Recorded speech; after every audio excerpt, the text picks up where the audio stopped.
there's a lot of options for spanning tree, and I want to remind you of your toolkit. Okay, starting with port fast. Port fast means that a newly connected port is going to transition to the forwarding rule quickly, bypassing listening and learning.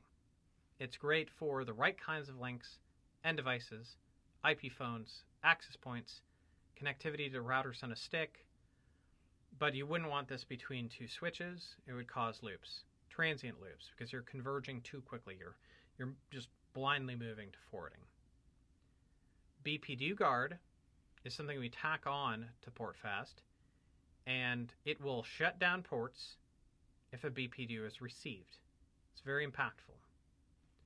BPDU filter is a do not use feature, in my opinion, and in others as well. It has two very different modes of operation. If you enable it in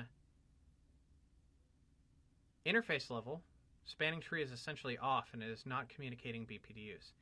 If you enable it in global config, it removes port fast when a BPDU is received.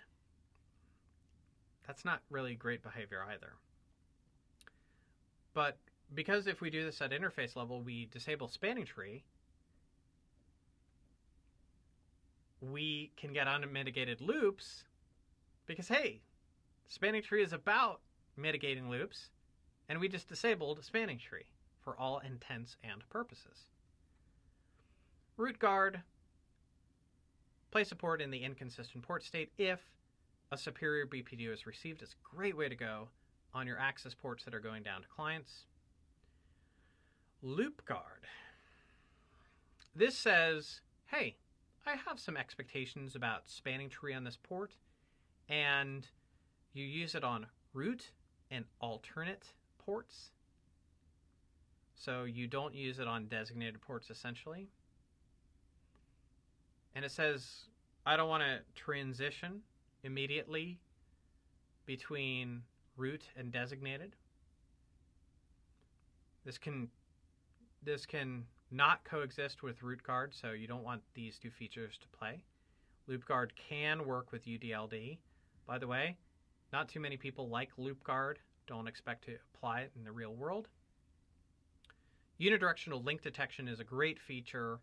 What it does is it's a little bit, it's a heartbeat.